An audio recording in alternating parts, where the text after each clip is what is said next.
Sorry about that, guys. Oh, I'm only like 2 minutes late. Come on. Let me know if the audio is okay. Sorry about that. Totally thought that was going to take me like a few minutes to resolve, but I guess I'm better than I thought, which is a good thing because this is not a good day today. But we're going to do this. We're going to hang out. We're going to have a good time. We're going to chill, you know. Come up. We're going to answer some of your questions, figure some stuff out. So let me know where you're from and type ready in the chat if you're ready to get into this. Whew, man, we'll talk about a crash landing, guys. Ay, ay, ay. All right, we're going to get into this. Type ready and where you're from in the chat. Wow.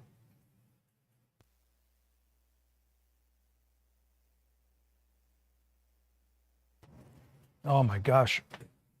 Sorry, guys. I cannot tell you how bad it is outside. There's no air. It's 1,000,000 degrees. It's so humid. It rained and the water just will not come off the ground. It is crazy. All right, let's do this. Let's do this. Bada bing, bada boom. Hey, what's going on, everybody? Welcome back to the Adorama event space. I'm Seth Miranda. Bada bing, right? Welcome to the events channel if you're new here. Whew, what a day, man. What a day. And it's only noon. My head is like not, we're gonna hang out though. We're gonna chill out. We're gonna get into some things you guys want to get into. I'm sorry I got a cough drop in my mouth right now. My throat's not doing well as per usual. Hope everybody had a good weekend. What a weekend it was here in New York, you know, Independence Day and all that stuff, you know. For those that celebrate, hope you had a good barbecue, you know. All right, so first of all, I wanted to say welcome back to Kathy. Hey, Eric, what's going on, man? If you guys have any Pro Photo questions, Eric in the chat wearing the Pro Photo shirt in his avatar, literally is Pro Photo. Kathy, we answered your cinefoil question last stream, but I don't think you were actually in the stream. So make sure you go check out that last week's episode. What's going on? Oh, yes, thank you. This shirt actually is community, man. This is a guy named Mike. He has Shoot Film Co. C-O. Has a lot of fun shirts. It's just him.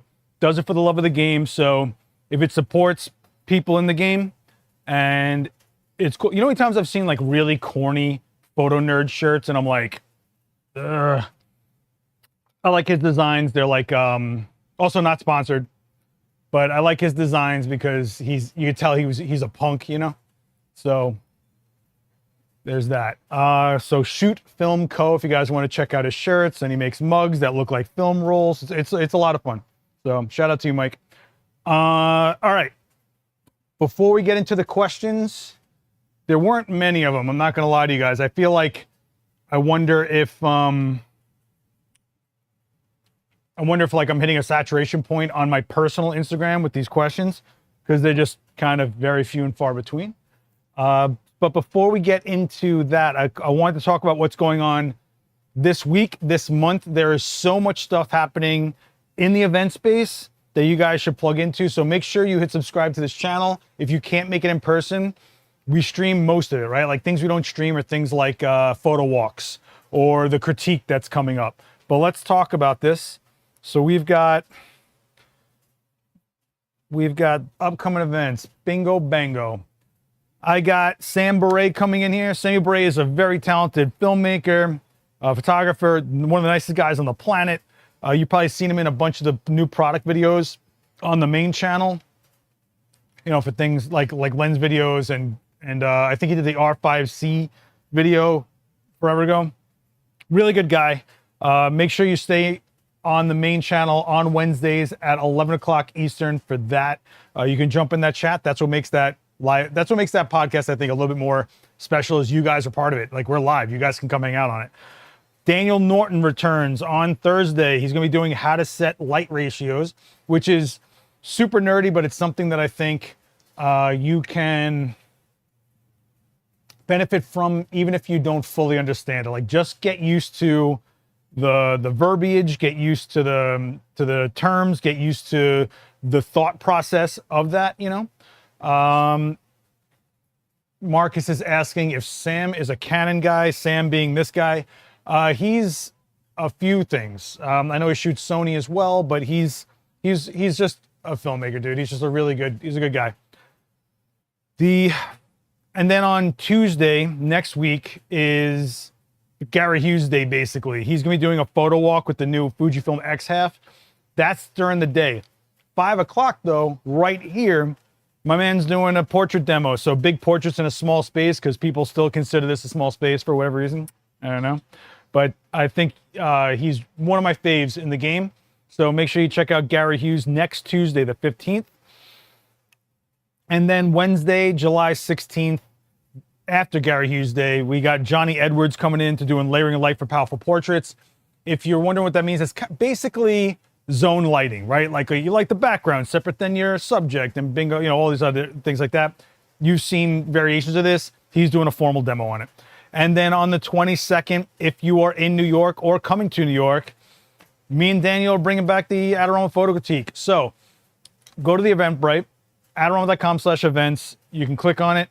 There is a Dropbox link. You have to be here in person for the critique. We don't just talk about everybody's images if they're here or not. So I know a lot of people are requesting it. Me and Dan worked real hard to figure out a way to make it come together again. So this is going to be Tuesday, July 22nd. No stream. It is in person only. There is no stream, no content. There's also no bashing. There's only constructive feedback, and it's from us, right? So we take care of you guys, okay? Everybody with me? You guys all right? Got 60 people in this chat, 18 likes. Let's, you know, come on. I got to feed my non-existent kids with likes. By the way, you guys even say hello to Quinn. How rude are you? I'm sorry. I don't know who raised them. I'm sorry. Make sure you say what's up to Quinn in that chat. It makes her feel great. And I like my models to feel great, you know? It is 1,000,000 degrees here in New York. There is zero air. I cannot tell you. I feel like I walked through a shower to get here today with all this stuff. Yes, last week, some boxes showed up. ProPhoto has thrown us some loaner gear.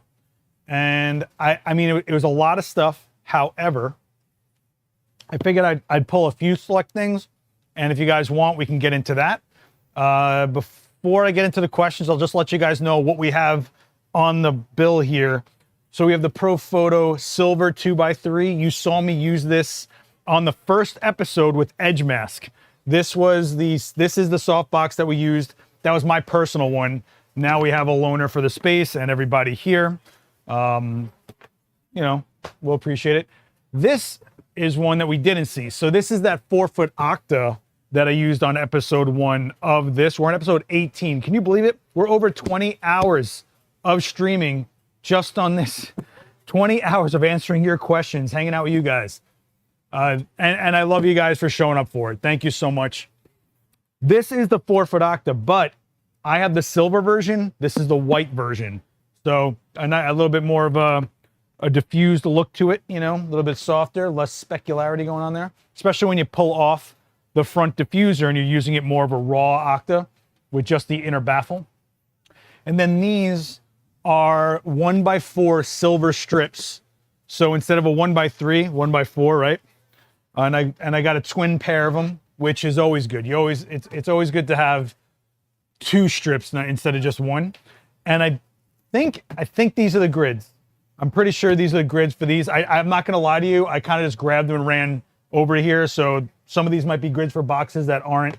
No, this looks like I have all the right grids for some other boxes. But there's a lot of cool stuff upstairs. The small spot, which is the ProPhoto version of an optical spot, a projection head. There's magnums up there. There's white reflectors. There's all sorts of stuff. You'll be seeing that kind of in and out on the streams with me and Daniel mainly, but some other people here. I just wanted to make sure that when we do demos here, we outfit them with whatever they might use. I have Westcott lights here for Westcott shooters. Of course, Flashpoint is in full effect in Adorama. Flashpoint is the house brand for Adorama. And I know a lot of you guys are in that system. So you know, we try to cover everything. I just want to make sure I had the tools if they asked for them, right? So I asked for things like extra large umbrellas if you want that big giant light. I asked for really tight small specular modifiers. Like whatever we want to get into, we should be able to get into it going forward. So I want to thank ProPhoto for all the loaner gear. Super helpful as always. And you know, this is kind of what happens when you build a platform, right? Like the more we build this platform, the more resources we get. No problem, Brad. Thanks for stopping by. We appreciate you. Man, my hair is like curling up and frizzing all over the place. Look at this. It's like standing kind of. I hate humidity. Does anybody out there actually like humidity? I don't even know. Is anybody pro humidity in this world? I mean, statistically, somebody's got to be, right? All right. What do we got going on here? What's going on, Steven? Michael? Of course, Marcus, we're working on getting something going with you. Deborah, hey, how's it going? Cool, you just ordered a decorated mug. Cool. Tag Mike and say what's up. He'll lose his mind. What is this now? That hardcore wrestling event was pretty wild. Did you take any photos or just enjoy the show? It's funny what just happened here? It's funny you say that. I struggled all week if I should take something to shoot it, and if so, what would I shoot it with? Because last time I did it for my channel, I shot with the DJI Osmo Pocket 3, right? You guys know the Pocket 3. Let me see if I can find it. Pocket 3. And it was the most nimble option for me, hands down, right? I could get my arm between people, reach over people, you know, it kept it stabilized, you know, smaller sensor, but because they were videoing it last time, they had video lights. So where I needed the light, it was there, right? You know, but long story short, it came down to me going, you know what, let me take my Fujifilm X100 the, you know, rangefinder. I love that camera. Throw it on me and I'll just go hang out at this hardcore wrestling event. And then I was like, you know, if this camera gets ripped off my neck or gets kicked around or hit, I'm going to lose my mind. And then I did the way of, what am I really shooting it for? Am I gonna want this? And to be honest, I still would have gone with a camera, but I was like, I'm not going to do anything with these photos. And if I shot video, it didn't really do well on my channel. And I know there's 8 million people shooting it. So in the end, I was like, you know what? Let me just go enjoy myself. I shoot every day. Let me go enjoy myself. And that's what I did. I pulled out my phone and just kind of shared it with people on my Instagram, you know? I feel like that was the biggest letdown answer, but it's honest, right? I think we all struggle with that, right? We struggle with, when are we viewers and when are we participants, right?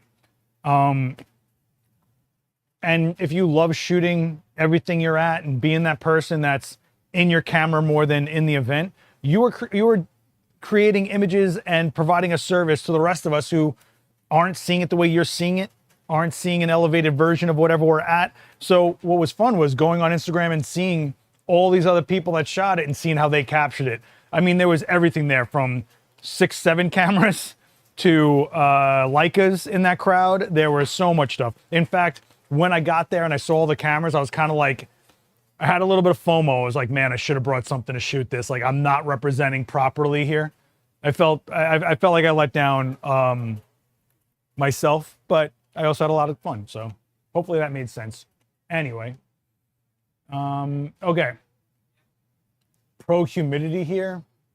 That's not even a human thing to say. Why is it a letdown to just enjoy yourself in that moment? So let's talk about that. I think as photographers, as content creators, as video people, whatever, it's like, when do you choose to document it? Because it's worth documenting, and that's what you do. Is this what you do or not?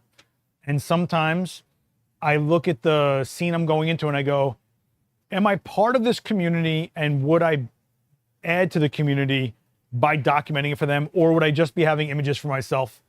And what would that do for me as a person, right? And so I think we put this mantle on ourselves of like, we've got to shoot. When I was younger, you couldn't pry cameras out of my hands. I mean, I always had an Olympus stylus on me.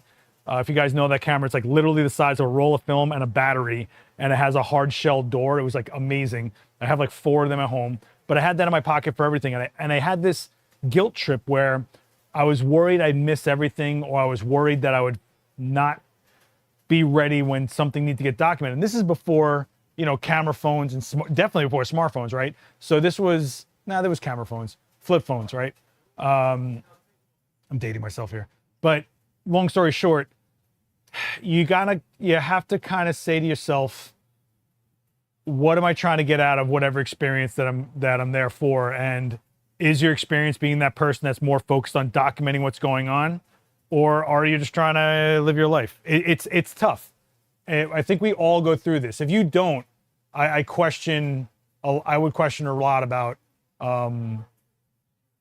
you know, how committed you are. If you're trying to be professional, if you're trying to build something, if you're a hobbyist that's just having fun, you don't really have to have that pressure on yourself to produce something. But, you know, I'm sure there are people in that crowd that shoot for the venue, that shoot for the talent themselves, that shoot for the promotion, right? All the people involved, it's all there for a reason, and they want it to get out there. They want people to see what they're doing, you know? Brian's saying you should decide whether or not to shoot based on what you'll do with the pictures. What's the point? Well, sometimes the point is your experience. Sometimes the point is just going like, I really had a lot of fun shooting something I don't normally shoot. So for example, there was definitely people in that crowd that did not know what they were in for a no ring, quote unquote, death match. If you don't know what I'm talking about, I went to a hardcore match for the 4th of July, and it's just what you think it is. I mean, it's performance art. It's pro wrestling, you know, the swinging bats and stuff, whatever. I'm not going to get too deep into details, but they're doing it because they want to do it. They're doing this. They're not getting rich off of this. They're not getting famous off of this. So in answer to your question, what's the point? Well, what is your motive for going, and what were you trying to get out of it? And sometimes it's just an experience. And some people will shoot just to show their friends this crazy thing they went to. And some people will shoot because, hey, I normally shoot landscapes, but I'm going to this wild event, and check out these new skills I sharpened by being able to separate people from crowds in my shots, or be able to capture that exact moment of impact, or understanding my shutter speeds, whether I want to freeze, you know, broken glass flying everywhere, or do I want to have the motion blur? Do I want to show that impact crystal clear, working in lower light when you might not be someone that works in lower light? So that could be a motive for shooting at something, is just you haven't shot something like that before, and you want to see what you got and how you would conquer it. Some of the coolest photos out of events are the people that don't normally shoot that genre. They're seeing it completely differently. It's like a fresh set of eyes, you know? It's kind of funny. Me and Daniel always talk about these guys that we knew that were product photographers, and then when they shot portraiture, they brought over that product photography style, which was super meticulous on the lighting, and it was incredible. It really was incredible, but it was a type of portraiture that me and Daniel wouldn't go towards. We would try to get a little more organic feeling with it rather than super technically tight for just the lighting rather than the person, if that makes any sense. Anyway, really, it's a cool discussion if you think about it. You know, in the end, the camera has to make you want to pick it up, but you in the end have to realize why you're picking it up. And as someone that does this basically for a living, that has to shoot every day, sometimes you look at that camera and you're like, I'm going to this cool thing. Do I want to shoot it? Every year, the Mermaid Parade, my brain goes through this debate cycle of like, should I go shoot? Should I go shoot? And then I think like, well, everybody's shooting it. Well, what am I going to do with these photos? Am I really going to post them on Instagram or something? Am I trying to get event work or something? Like, what am I doing? Sometimes, and this is totally fine if you do this, sometimes it's just to be social. If you're someone that's introverted and you want to add something to the conversation or the event, say you're going to an event by yourself, you can photograph them and then share those images, and now you're connected on social, and the next time they go do something, you're invited to something. Like, that's an icebreaker for some people, you know? I I shoot fire dancers a few times a year to sharpen my skills with my camera decision making and for the challenge of a constant changing light. So these are fire dancers that you are going to their event, right? I am very crystal clear that I am not for people photographing models that they themselves light on fire in their studios. So I don't want to go down that rabbit hole, but guys, be smarter. I don't care how safe you think you're being. And especially with the people I see posting stuff out there, they're not being safe at all with like random people lighting in their dry, loose hair flying around, and they're on paper backdrops and they're indoors and spraying cans of butane fog at open flames. I am not down with any of that. And I don't want to go crazy on here because I feel like the last 2 weeks of my life, all we've been talking about is how we hope it stops, but it'll never stop until the people that do it stop. That said, moving on. I did get an IG,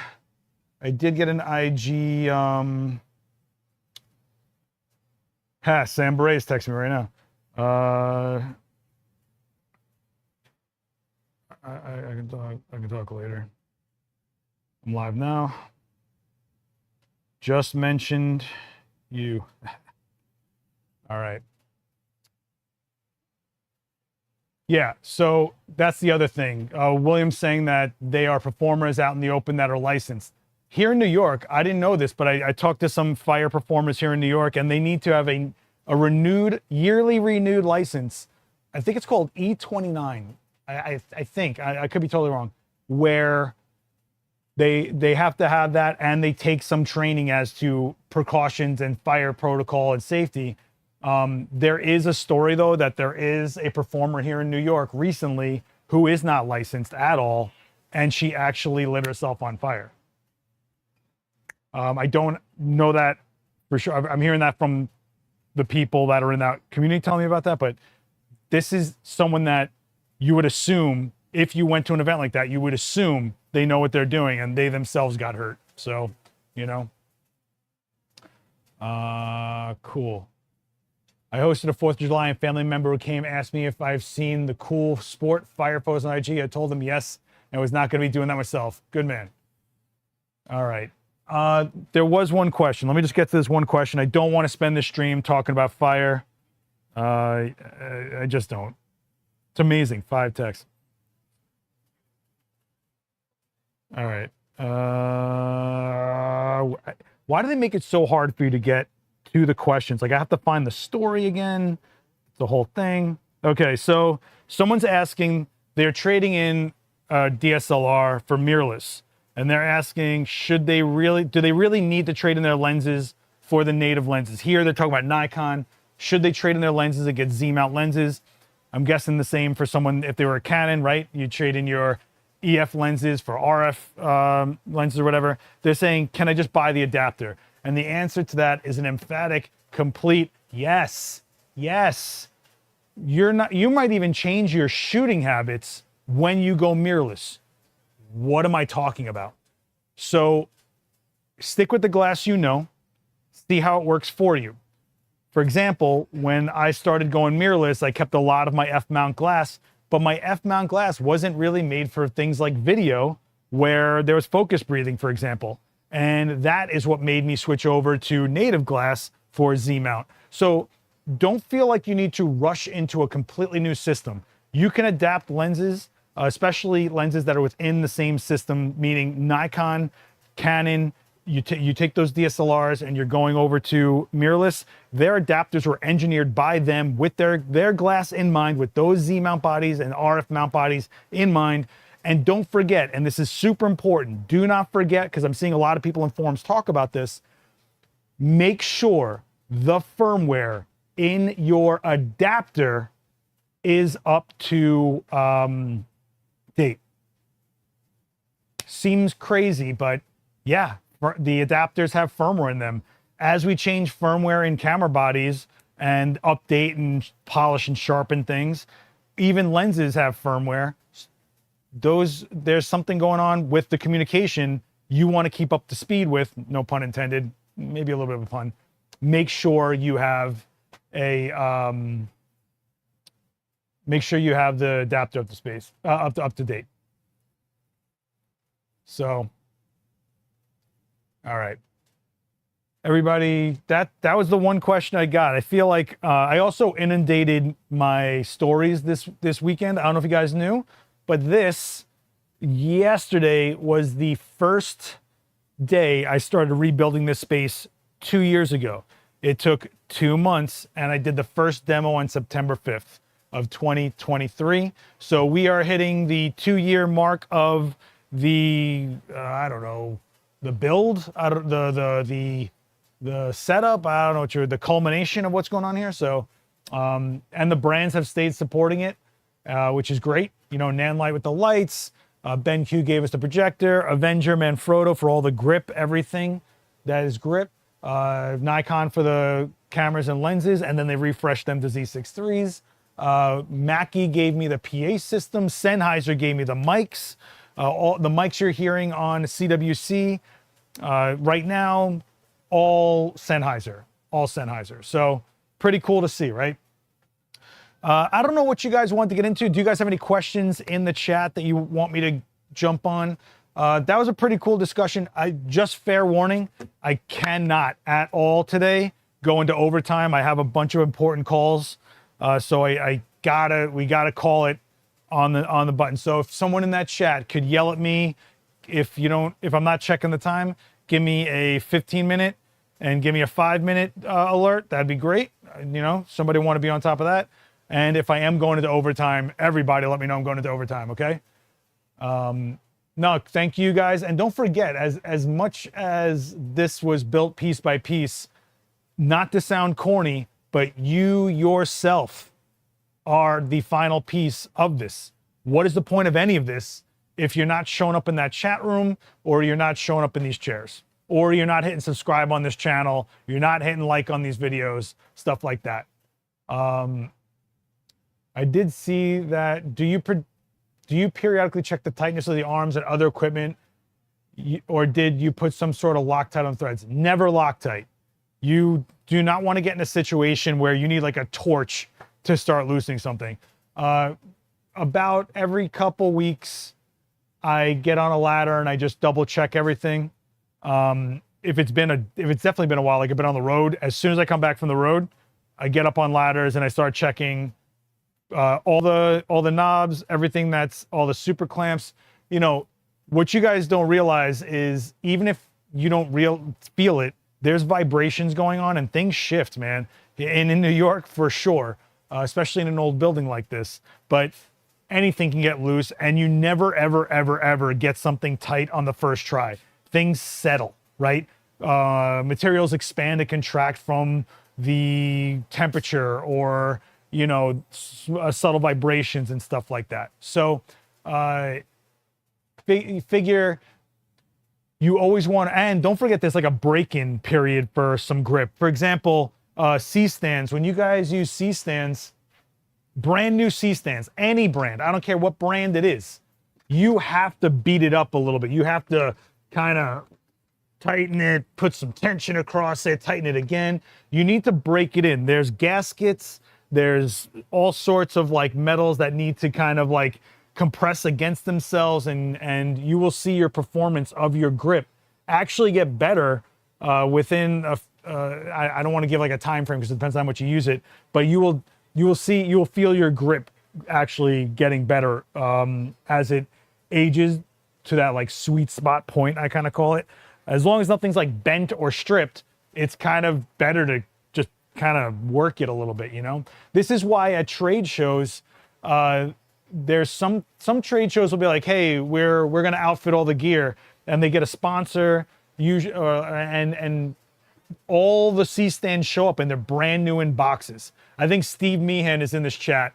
Steve remembers when I put together brand new C-stands during a class for Joe McNally, and they were covered in a lubricant because that stops them from getting any type of tarnish or rust in shipment over here. So I was covered in this like clear oil. It was killing me.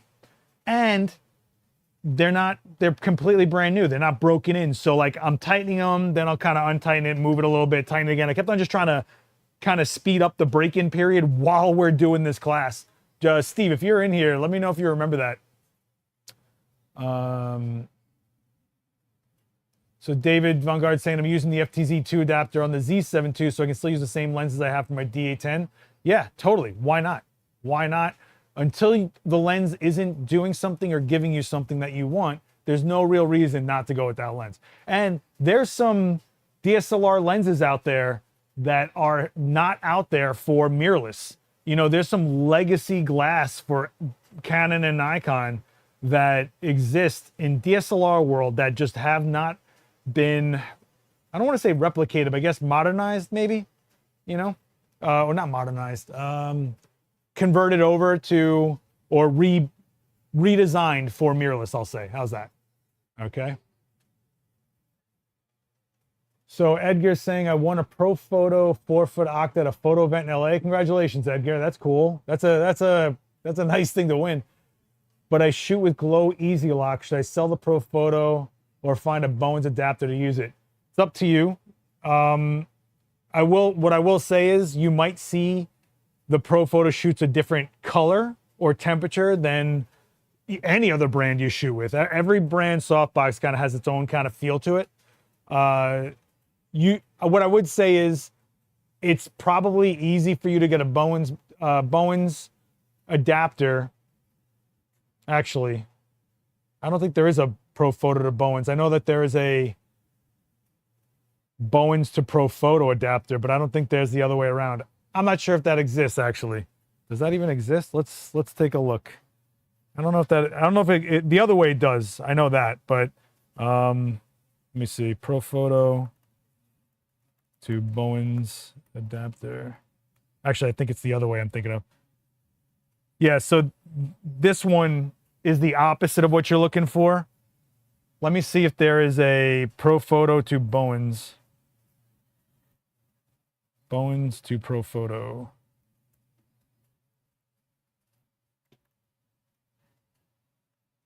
Yeah, actually, I don't know if that exists.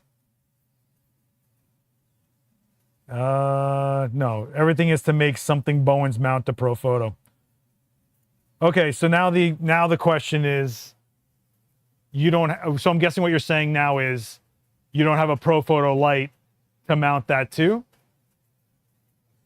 Do you see yourself ever doing that is a question you have to ask yourself, right? Do you even want to, right? I'm sure whatever you're using, you're happy with. You're saying you're using Glow Easy Lock, so I'm guessing you're using flashpoint lights.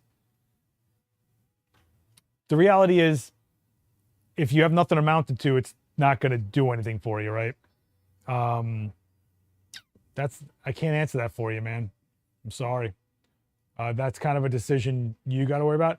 What you can do is, if you wanted to, you could make an isolated system, like getting a used Pro Photo light from an earlier generation, and then that's your single light with that single box, and you have that for a different setup. You could do that. Pro Photo B2s are, in my opinion, the most value.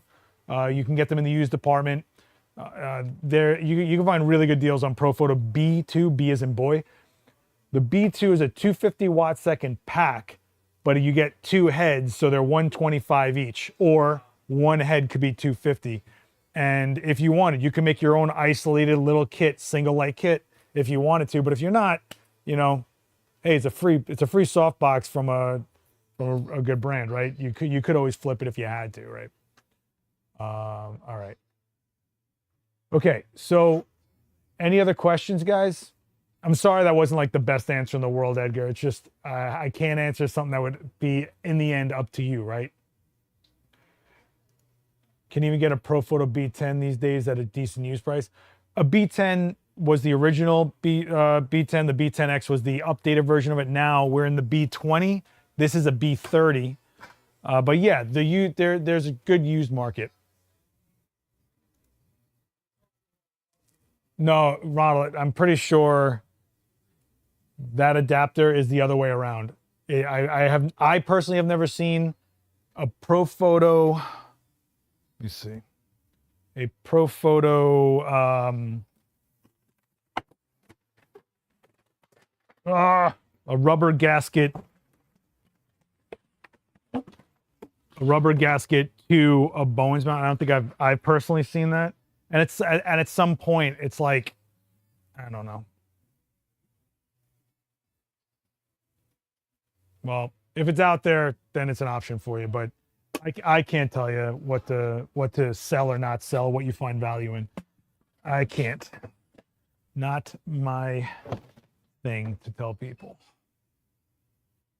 Are all heads compatible with all power packs with Pro Photo? If I wanted to get an older system, can I mix and match? And is TTL built into packs or heads? Wow. Okay. So technically TTL is in the packs because the heads are not doing anything but expelling whatever the pack is giving it, right? Whatever it's drawing from the pack. Do all power packs? No. No. So the B2 is its own, like you can't take a Pro 11 head and put it into a B2 kit pack. Can't do it.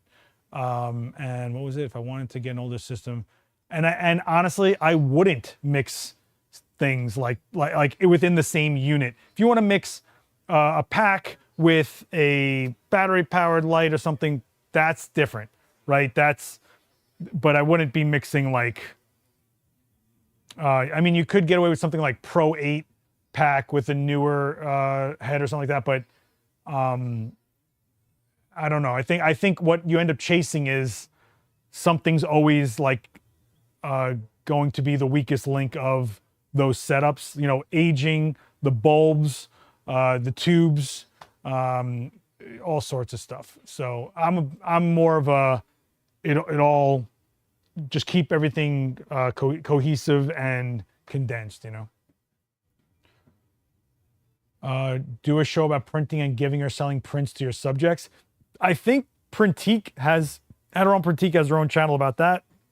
I don't do any printing, guys. I delivered a client, and there is a live stream on this channel with Daniel and HP talking about prints. That is on this channel. It was a while ago, but it's up there, and they do answer a lot of questions about that. But I don't know about selling prints. That I'm not an authority in that for sure. All right. Hey, Heidi. They missed you last week. Last week was a good stream. I think we did a pretty good job. Sorry, this week I'm not really getting too deep into anything. It's been a day, man. It has been a day to say the least. Okay.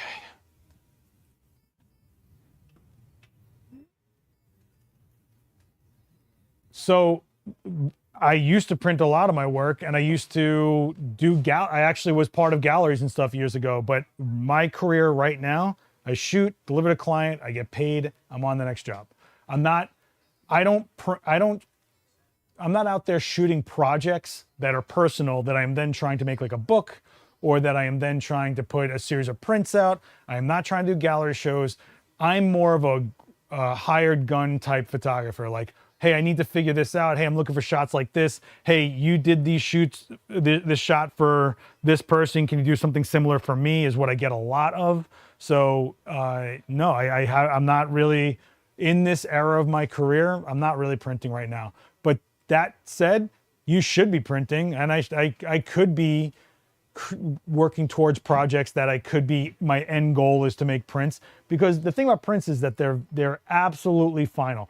There's no like 1,000 versions of the same image being inundated on a slideshow online. Like, no, you're living with the print on a wall. That is the frame, and that is the exact way it should look. There's no like differential in which monitor I'm looking on. Like, no, this is the paper I wanted. This is the color I wanted. This is the way it should feel. This is the substrate, whether glossy, matte, whatever. This is the size that I want you to feel, meaning maybe it's the size of a wall and it's supposed to have that giant presence, or sometimes it's supposed to be, 5x7 and it's supposed to be more of an intimate type experience for the viewer. These are all options for yourself. But I like, at my studio, I don't have like prints of my work up or anything like that. I'm, not, but you should. I thought you had play dates at random. So I don't, first of all, that is a really creepy way to call it. Sometimes I will call up talent and I will be like, hey, I really want to try and work out this setup. or this technique, or I'm trying out this new lens I bought and I want to get a feel for it, or, you know, I have to learn this camera system that I'm going to have to do a video about, whatever it is. Yeah, I set up with talent that I know, with people I trust, that we call testing, right? And then what happens with that is, for example, I actually have a call today, hopefully, for a big job. And if I get that, I pitch them an idea of what I want to do, but I sent them test shots with friends of mine that are not finished, but they get the idea of what I would deliver for them. And so if this goes through, you better believe I'm going to be in my studio with like a few people that I know have characteristics similar to what I need to shoot, and I'm going to run it from A to Z and really tighten down the technique to a point where if I get this job, I walk in there, there's no guessing, there's no, what should I, no, I know exactly how to set this up, and then I dial it in as tight as I can, and there's no room for surprises or random encounters. Like, that's the point of testing, right? So, and how do you build up a book of skills or a book of techniques to offer or styles unless you're shooting them, right? So I don't go on a job and go, let me try something. No, I will do that after I've shot all the other stuff that I said I would deliver. If I got 10 minutes left on the clock with talent, I got all this stuff running, yeah, I'll be like, hey, do you mind if I just try something really quick? And at that point, hopefully I'd have built enough trust with my subject and they'll be like, yeah, let's go for it, you know? And that'll start the next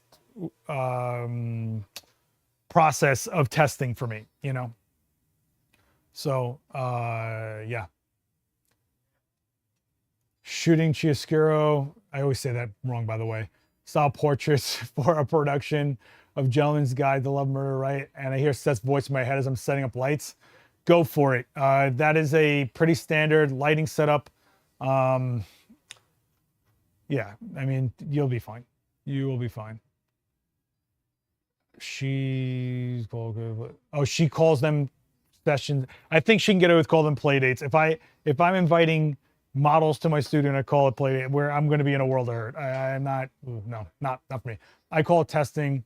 I also just say like, hey, like for example, a lot of the people I deal with are performers here in New York, singers, dancers. You know, a lot of them do like hoops or silk or ballet or something, and I will just go and be like, hey, I'm thinking of doing this, and they'll tell me if they even think it's good for what they would need, right? So if I am doing something that has some sort of gymnastics to it or whatever, and I call in a performer that I know is capable of that, if I say like, hey, here's the style of image I'm looking to do, they'll let me test it, and they'll actually tell me like, you know what, I don't think our world would ever use this. It's a cool shot, but I don't think you would gain clients from it. And that's another insight that I get, you know?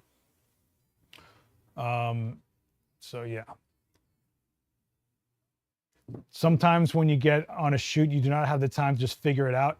Well, the reality is that the longer you're doing this, the more you should be gaining as far as techniques you can pull out and things that you can elevate or bring a technique to another level or something like that, right? So no, if I go to like the job that I'm hoping for now, I might only have 10 minutes per person, but I could have all day to set up. So I will dial it in. And there's definitely some times where they say, hey, you're in this area. And most of the time they will not give you enough room to work in, and you got to make it work. But there are times where I go, all right, this is all dialed in. I still got 2 lights over here I didn't pull out. Hey, how about we set up a black and white portrait setup over here that's small? And if you get someone that's talent, that's psyched on what you're delivering, and they don't need to go hit catering too quick, you might get some bonus looks out of it. You know, hey, and I'll take some extra cameras, and that'll be set up. So there's no loss in time of going into another setup. Everything is, they show up, everything in my hand is ready to go. Bang, bang, bang, bang, bang, bang, bang. Put that down. Hey, you got a few minutes? You want to do some black and white? Oh, I love to do black and white. We walk right over here. There's a camera, another separate camera. Boom, bang, bang, bang, bang, bang, bang, bang. Right? So, that's 12:45. Thanks, Kurt. I appreciate you. So yeah, I hope this is like a little bit more philosophical uh stream today. I didn't expect this, so there's that. Oh, so Ronald is showing me this, which is a Profoto to Godox adapter. So I guess it does exist. I can't speak on it. I've never used it. I've never seen it in person. Hey, what's going on? David Bergman over here. If you guys don't know David Bergman, he's on the main channel for 1,000,000 years now. You may have remembered him from 2-Minute Tips. He's also got Ask David Bergman, where I guess we're just doing versions of Ask Me stuff, David. I don't know what to say. Yours is way more organized than mine, and he definitely goes deep on whatever question was asked, and he covers topics that I definitely don't want, like memory, like memory and stuff. Ugh, it is what it is. On the Discord, can we get a server tick to help us spread it more to people? So I'm the guy that's running that Discord. I have to find a minute. I'll be honest with you, I've never even set up a server tag, so I have to figure out what that's all about. But yeah, if I can get to it, if I can figure it out, I will totally do that. Hopefully that Discord is helpful to you guys. Listen, I know that there's an issue with like my personal Discord having basically the same people. So you guys aren't having the same conversations in two places, but you can share work in there. You know, we can, find other people in there. There's definitely more room for video shooters in there as well, things like that.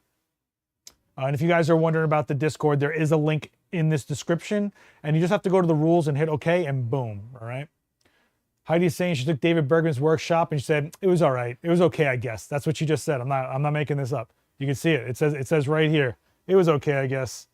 Nothing crazy, that's what she's saying. David could totally wing it. David Bergman, for a fact, 90% of our lives doing this is winging it. It's just, we are what I call kind of like educated guesses. When we're winging it, we're kind of going like, this might work, this could happen. I mean, look, the reality is I don't know what questions are going to come over, and I don't know what answers you guys are hoping to hear, but there's definitely times that I've gone home from this stream and gone, I should have gone more into that. I didn't think about this angle about it. And that's just part of what these are. I can't have it complete, Don't ruin my image. Doing a 50-person group shoot tomorrow in a large venue. Thinking of hitting them with crossing 2 200-watt lights with reflectors. I don't need to kill the ambient. Thoughts? Yeah, so if you don't need to kill the ambient, that's great. Now you're just cleaning it up. Is the ambient, though, like something that you need to balance for, like tungsten or fluorescent or whatever? But more importantly, if it's 50 people, are they all at the same level, or are they going to be on stands? Are they going to be in an audience? Like, what is their posturing or positioning? You know what I mean? That's a bigger question. So let me know about that. So when you talk about 50 people, I don't think you realize how many people 50 people is. Thanks so much, Steve. I appreciate it. Wow, these streams are flying now, huh? No wonder I went 2 hours the other day. I went 2 hours last week because I figured we weren't doing any streams for the week because of the 4th of July and no one shows up for them on a holiday week. So I went all the way in for 2 hours, but that was a good stream. Last week, Cinefoil, pretty dope. Yeah. No problem. And again, guys, don't forget to check out David's series. I mean, this is a legitimate photographer. We're talking about a Canon ambassador. We're talking about a guy shooting for Luke Combs. We're talking about a guy who shot for Bon Jovi. I mean, sports. This is the quintessential pro photographer is David Bergman. So don't sleep on whatever he's got going on out there. Okay. Okay. I need water, man. My voice is. David, I don't know how to survive in this heat, David. There's no air. I'm running on fumes right now. All right, so we didn't really get into much this stream, but it's okay. There's always every week. This is episode 18. We have over 20 hours of these streams, guys. Can you believe we're on episode 18? 18 weeks, 18. Crazy, crazy, crazy, crazy. Craig is asking, I have a 24-inch modifier that I use for outdoor portraits. Would having a 33-inch modifier make significant difference worth getting 33? So, all right, let's talk about this. So, what do I got? Figure this is a 22-inch beauty dish, right? So you're saying that your modifier is about this big. Keep in mind, unless it's right here, it isn't 22 inches to your subject. It's always farther away. And the farther you pull it back, the smaller it gets relative to your subject. So what I would say is a 33-inch modifier. What size is this? I don't even know. I don't know what this is. This might be, let me see what it is. Oh, wow, this thing is jammed up. Who used this last? Why is it jammed up? Oh, shoot. Maybe something got bent. Nope, there it is. Okay. So this, I would say, is this is about a 3-foot modifier, right? So look at, actually it's probably closer to like a 40-inch or something like that. Actually, you know what? I got a tape measure somewhere. Let's settle this debate once and for all, because this thing has been in the event space and I never know what size it is. So what I would say is, no, it's 38 inches. Okay, so this is a 38-inch Octa, and this should be a 22. This should be 22. Yeah, 21, whatever. So figure a little bit bigger than this and a little bit smaller than this is what you're debating, right? Of course, everything's falling on me. The reality is, are you gonna see a difference in how soft the light looks? A little bit. If it's close enough, sure. But the real thing is when you go from just a small size to like the next size, you're talking about basically a foot of difference. That's 6 inches on either side. You're going to see a different spread. You're going to see it be able to hit your background differently. You're going to be able to feather the light differently. So does it make a difference? It definitely will. Is it the difference you're looking for? I can't say. Is it going to be a monster difference of softness? Not a monster difference, but you will see a difference if you are tuned into seeing those subtleties. And remember, the softness is about how that shadow breaks and gradates, right? So it's not, if you're looking for a night and day difference, 5 minutes, all right, we'll go a little over time because I can't just answer this question so quick. The reality is that, yeah, if it's a big enough size difference, it will change how much it covers, and that's still usable. It'll change things like how much light you have brushing past. So for example, if I shoot like this, right? Let me take this off so you guys can see it better. Oh. So if I have a smaller softbox like this, right? Now imagine it had 8 more inches this way. That's more light coming over the side that I have a chance to bounce back. That's where you see a lot of difference. It's not so much just like pointing the softbox at your subject and seeing how much of a difference it is. It's more about what else would you gain with more surface area, which is things like coverage, or pulling it back to maintain the same level of softness, give or take, than a smaller box that you would have pulled back farther, right? Or you could even argue that if you take the smaller one and you pull it farther back to cover more area, it gets exponentially more of a hard look, as opposed to something that's bigger where you don't pull it back as much and still get that coverage. So yes, there is a difference. You just have to decide whether that difference is enough for you or what you're really looking for. Does that make sense?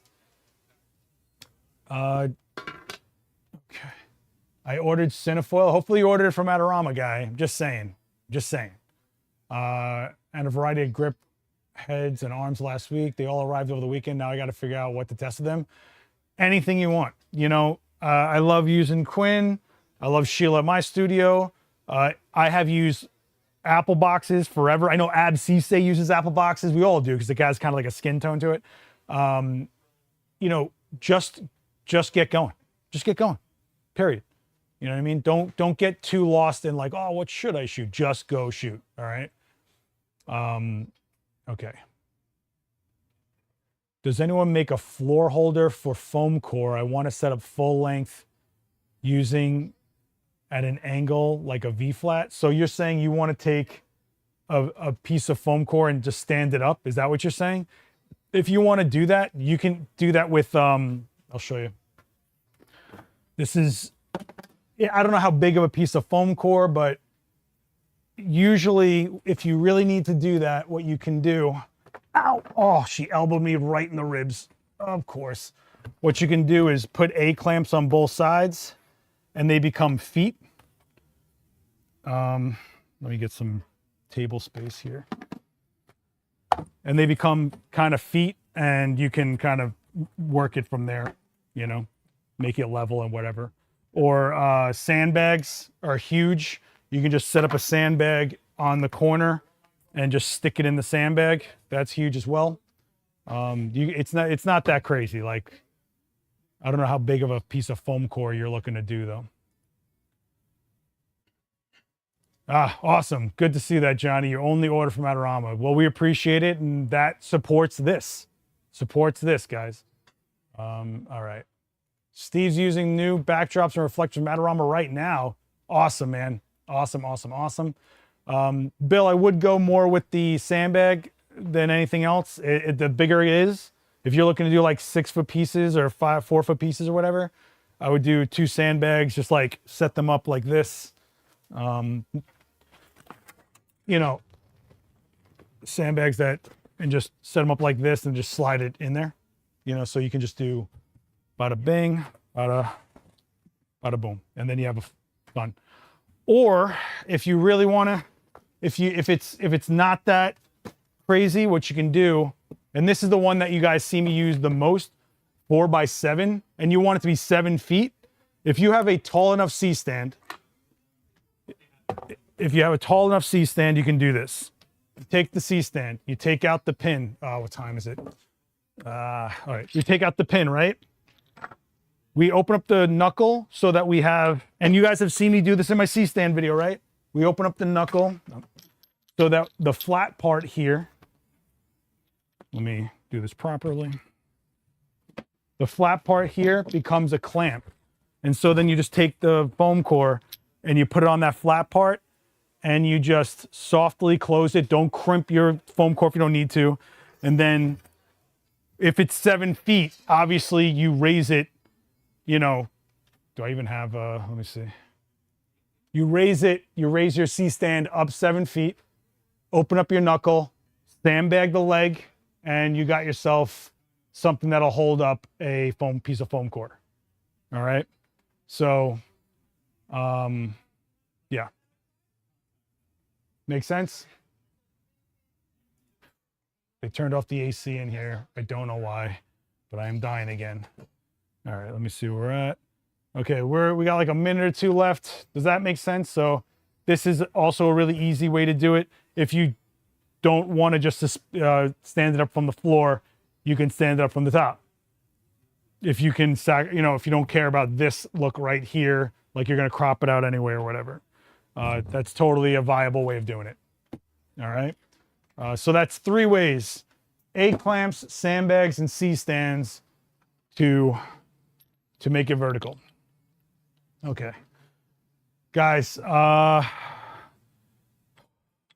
you know what? I totally believe it's an hour because I can feel my throat's all for talking for an hour.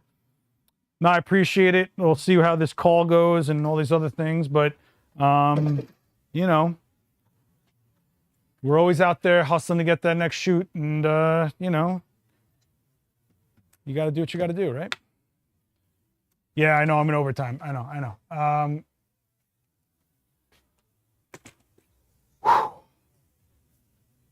Don't forget this. We have events for the next 2 weeks, guys. All right. Last time we're going to go through this, but let's just do a real quick recap. Bing, bing, bing, bop, bop, bop. We got Coffee with Creators coming back on Wednesday with Sam Beret, great cinematographer, great guy.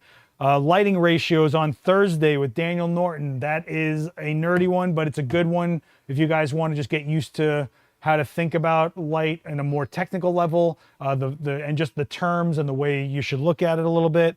And then on Tuesday next week, Gary Hughes Day. We got the Fujifilm X-Half photo walk that you can come if you're in New York. He's also going to be here live 5 p.m. streaming it. We're going to stream it. Big portraits in small spaces, and Gary Hughes is awesome. Love that guy. Then on Wednesday, July 16th, Layering Light for Powerful Portraits with Johnny Edward. That guy is basically going to go over zone system, basically, okay? And then the 22nd, me and Daniel brought back the critique from all you guys that have been asking for it. If you're going to be in New York, it's an in-person event only. There is no stream. The Eventbrite is up. You guys can find the Dropbox link in there. You can submit up to 3 images. Make sure the file names are your name. And you know, there's no stream. You got to come out for that one, okay? So if you're going to be in New York, check that out. If you're new here, hit subscribe. I try to do this every Monday that I can. So, you know, there's 17 other episodes of this. If you guys want to play them while you're editing or something like that, go for it. Coffee with Creators is hitting 60 episodes. That's insane. 60 guests of people that we think you should know about. Go check out that playlist. Put it on while you're editing. Knock yourself out. But this channel, let's get it to 100K, guys. Share it around, all the things. Make sure that we're making people feel welcome when they're in this chat. Make sure that you guys are staying active when we go live. Jump in that chat room. Watch these after the fact. Leave a comment. All the presenters, check those comments. They want to see how they did. They want to know what resonated with you guys. And just something as easy as, hey, thank you for this class goes a long way with some presenters. Believe me. Believe me. All right. No, thank you guys. I'm glad this was a good chat. We had a good chat. Hopefully some of it was helpful. Sorry I fell flat on that adapter. I didn't know about it, but apparently it exists. And yeah, I'm pretty sure Johnny Edwards is going to be on Coffee with Creators as well that Wednesday. So that's kind of what I'm trying to do, is do the talk with them in the day. And then if they're down to do a demo, they do a demo later on in the day or something like that. Okay, so yeah, I guess, by the way, I am considering booking myself to do a formal demo in the event space right here instead of just this free form Q&A that we do. If you guys are into that, let me know. If you guys are looking for a specific topic for me to formally do a demo on, let me know. That is my biggest weakness, is trying to figure out, like, what do I do? And I'm not so good at being and organizing myself. So, and I don't want to keep doing the same, like, speedlight demo that no one cares about. So there's that. Wow, I brought a camera and a bunch of stuff for nothing. Okay, this is how it goes, guys. No, thank you, Peter. You're very welcome. That's what this is for. The weird little things that you think you need help with, that's what this is for. You don't need a formal video that someone needs to make or whatever. Just, you know, oh, Dan is not running my mix. Don't. But hopefully you guys are getting what these streams are about. If nothing else, it's a place you know you can jump on, recognize some screen names in that chat, talk some nerdy stuff that people in your life don't speak the same language about. And if there's something you're stuck on or something you're trying to do, that's what I'm here for. That's what we are hoping to get you guys unstuck and moving forward. And don't forget, check out Adorama.com, check out the store. And I'm going to keep on saying this, guys. When you support this store, you support these channels. And you also are supporting the community. I got kids here that are young in their careers, that are trying to get started, or working here between gigs, that are at that lighting counter trying to help everybody out while they're out there hustling. You are absolutely supporting the future of this industry, this community, and these channels by supporting Adorama. And I thank you guys so much. All right. We photographing a red ladder today? No. So I know I always, you know, I'm trying to make the stream feel like this is more of a lab, and that's why I don't block out the windows. This is what's behind the paper, like whatever. You know, this is the one where we kind of like hang out, like let it hang out a little bit, you know? So unfortunately, you're looking at my red ladder. It's not even red, it's orange. Does it show up red to you guys? Anyway, I really got to get going, guys. Thank you so much. You can follow me here. Check out my work on Instagram. Yell at me on all the other social. Check out my own channel for some more demos and some just random content that I put together out there over the years. I appreciate you. Appreciate your time. And that kid sold you the DJI mic. That's right, Vic. Vic came here and came to Chloe's class and supported the store, and we thank him for that. And don't forget, if you do come here, if I got any around, if you come to the event space, you can pick up your Brooklyn Reflector, guys. You can pick it up, baby. You can pick it up, baby. You know? So that's always an option. Although I just dropped all the diffusion paper that comes with it. Ugh. All the grease. This is the grease paper that goes under the pizza, but we did a stream, if you missed it, where you can actually build the pizza box, put the diffusion in front, put a speed light in there, got yourself a strip light. So, all right. No, thank you guys. I appreciate you. Yeah, I know. I gotta go. All right, guys, thank you so much. If you're in New York, stay cool.